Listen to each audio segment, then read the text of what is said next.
Burada kayıp bölümler. Bu ne? Bunu böyle açalım.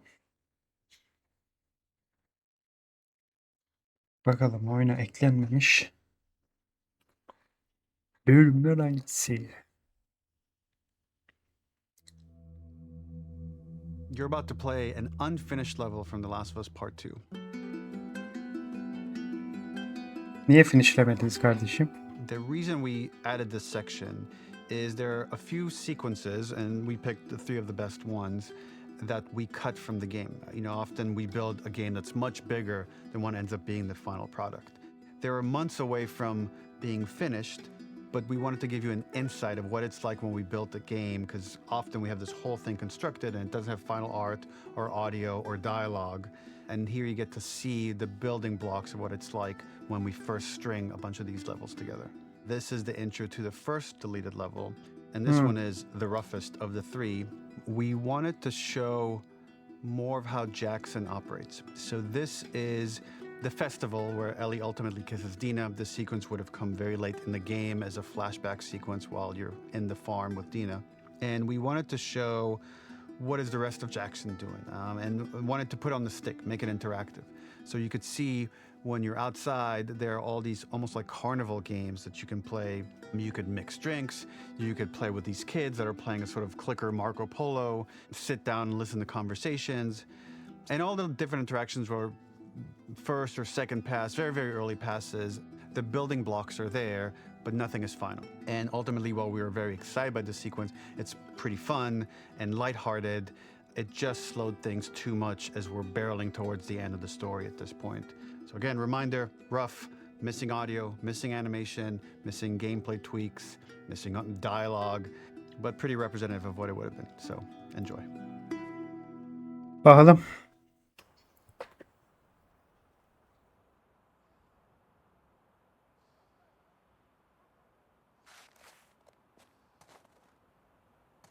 Hakikaten öyle. Ses yok, bir şey yok. Kayma var.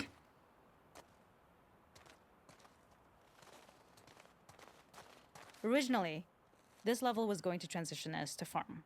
We would go all the way through to the dance, where Ellie and Dina share their first kiss. Then we Evet. would play through farm, and when Ellie plays the guitar at night, she would remember the Seth incident. So, the opening for this was a little tricky. We needed it to match at least a little what you might expect emotionally coming from prior beats. Something we really wanted to do was highlight the way their lives had turned upside down since she went down this path. We had this idea of recontextualizing all of our usual gameplay mechanics that were designed for really violent ends. The workbench, door bashes, throwable weapons, and even the infected, which is my personal favorite. Peppered throughout the level are moments of levity or shared history, all the while seeing how happy and mundane they all were before her huge revenge odyssey. It is not a festival without one of these throwing games. This one, of course, uses our throwable system where you're often shooting explosive things or stunning things, but for a more wholesome purpose, although some people take this game very seriously. A fun aspect of this is if you did well, you could win a toy here.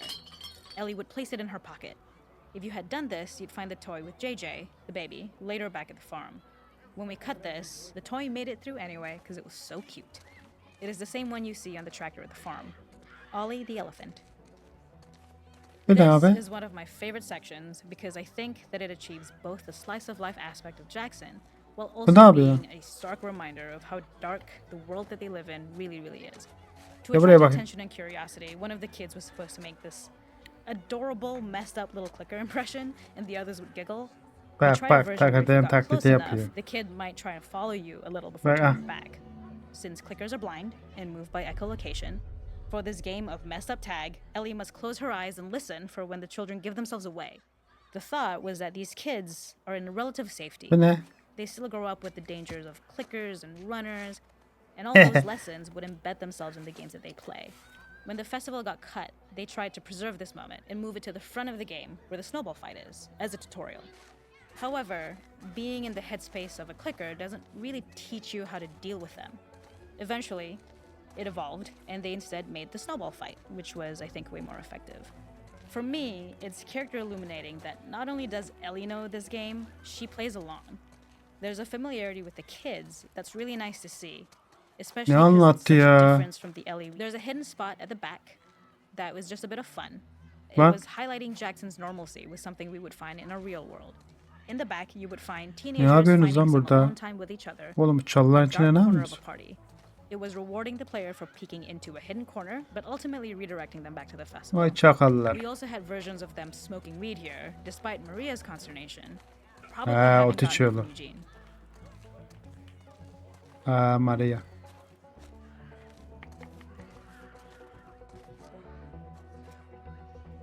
Burada da o yere giriyordu. Aa Tommy. Hop. Kanalizasyon. Dur bakalım bir de.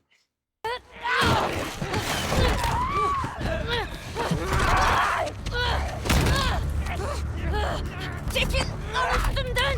Aha oyundan.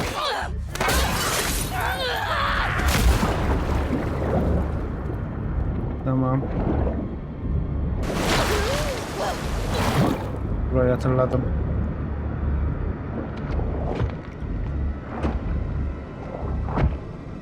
Kafasına vursan. Morayı aradığımız yer değil mi? Lan.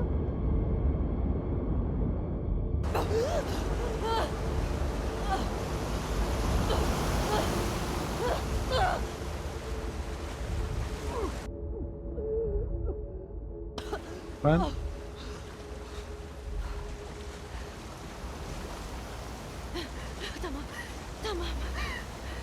tamam şuraya tutunmam lazım.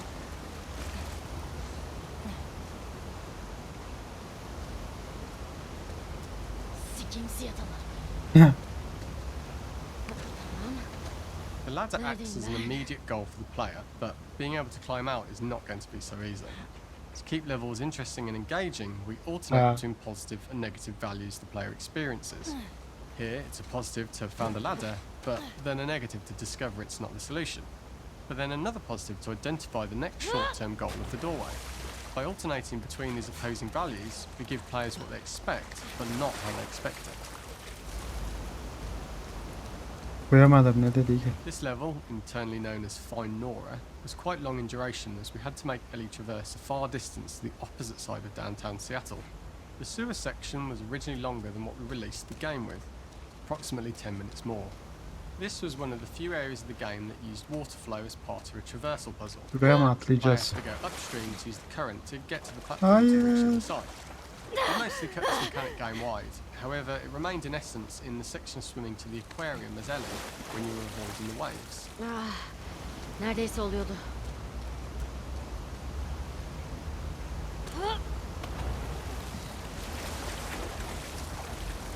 İşte.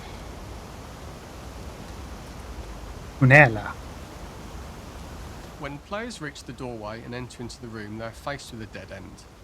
The real reason for this dead-end room is that on the reversal when exiting back out of the doorway, players are faced with the route onwards. A pipe that they'd not been able to see when they were swept past it on the way in, and something that was hidden from view when on the side platform. Karşıya atlayacağız. The intention here being that the only option is to go off the standard beni bu path lanet in order yerden to çıkar. search for a way out. Throughout the rest of the level, we also use light to indicate to the player. We slowly introduce the player to consider climbing into smaller pipes and crouching in these tight spaces. Böyle devam et. This is to slowly build up şekilde to devam and et Ellie. encourage. We added a tiny space just to reward the player's exploration with a pickup item. And we made sure it was something that made sense that you'd find in this area. A canister and all the guards. We loved the idea of making Ellie prone through a tiny dirty pipe in order to get out, as it was a great opportunity to use our prone mechanic. Kendini A kaybetme unique Ellie. camera setup was created to support crawling in these pipes, as the standard prone camera is much higher above the player. We also created custom collision in order for Ellie to maneuver in these tight spaces easily. Initially, the oblong collision capsule around her character caused issues crawling around corners. We put extra effort into the custom corner. In order for the player to feel cramped, claustrophobic and desperate, we'd been enforcing the traversal mechanics that allow for a tight environment which promote these feelings. We introduced the use of the squeeze through so that we can keep the player feeling enclosed and tight, but without repeating the same geometry. Here we change from low ceilings with wider walls to high ceilings and tight walls to change up the spatial pacing and keep the level from repeating Öf itself. adam ne konuştu ya? Burası ölmek için çok berbat bir yer. Keşke atmasaydım abi siz. Anlatıyor da ben bakıyorum yani. Originally, we had the water line much higher here, so players had to swim through this tight tunnel. However, from watching user test feedback, it was occasionally causing Hey. people to discount the route entirely and turn back on themselves. So to avoid any risk of this happening in the final game, we present a lower water level so the tunnel is easy to see and commit to using. Although this isn't as impactful without the prone swim, it's the better decision as it means a smoother experience for the player with no backtracking frustration.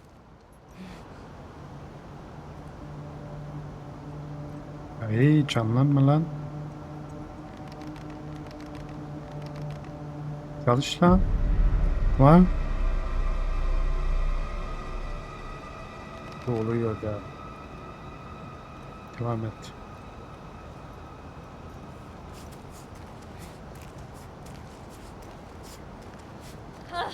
Siktir.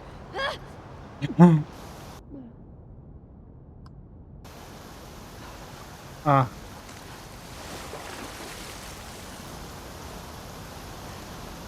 Normalde buradan çıkıyorduk. O arada sahneler yoktu diye hatırlıyorum. For the final section, we eventually opened you out into a wider area as you traverse through such tight Nasıl spaces geçiyorduk leading up to burayı? this. So changing the environmental pacing makes it begin to feel like we're coming to the end of Ellie's ordeal. An earlier iteration used the current that we'd shown at the start, a slightly tougher traversal puzzle to conclude the sewers. The ladder was clearly visible from most of the area, but the player was faced with a fast flame. Using this pipe was retained in the iteration we shipped with, as it's the last of the extreme methods Ellie has to undergo in order to escape the sewers, and what she will go through in her pursuit of revenge.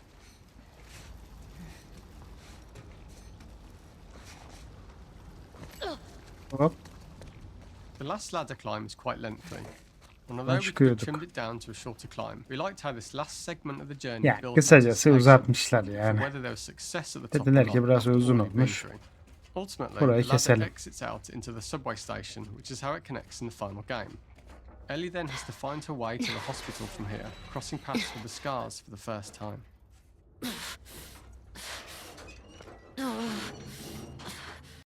Bir tane daha var.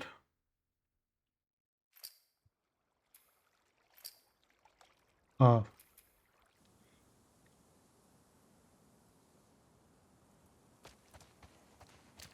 So the boar hunt was one of the hardest levels for me to work on. It was a huge challenge with the systems that we had, and we kept trying, but it never felt quite right. Originally, the level happened after the Jackson Festival, which also got cut, but before Farm. Once the festival got cut, it became the prologue. In early iterations of the fight, it was more arena-like. The player slowly whittles down the boar's health. Ellie gets more visceral and more vicious. We get a little worried about her. As the boar gets weaker, we must have gone through 5 or 6 iterations of the boar fight and all, and every single time it changed pretty drastically. Böyle bir yer We yoktu split it oyunda. into clear phases, where one was like all long range. We tried another where you're getting close and you get the jump on it quite literally. You're jumping. The gas station was built Buraya mı to girdin? highlight the boar's destructiveness. Peki. Since it's cramped, the boar feels Bir larger. bok göremiyorum. We also feel trapped with it, though perhaps it's trapped with us. Uy. When it charges, it gets to us quickly, so we must be on our toes. This made it more aligned with Ellie's sort of hunting for trouble mindset. Listening became more important, as well as moving around slowly so it didn't hear you. Could you spot it before it saw or heard you? And What? could you get a shot off quickly enough so you could dodge out of the way? Or is the shot worth the cost after? It feels like by the end of the fight, everything would Nereye likely gidiyor? be in shambles. The Kaçamazsın. boar would burst through the back, and Ellie would follow. The boar kill was supposed to be anything but glorious. With the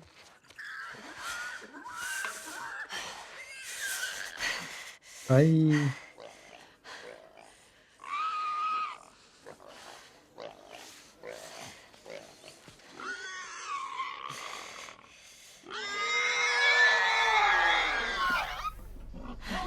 Ne bağırıyor lan?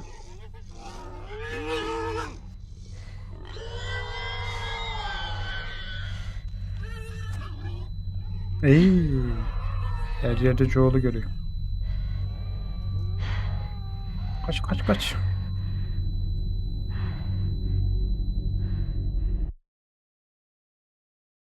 Bu kadarmış. Bunları oyundan çıkartmışlar. Ne büyük bir şey.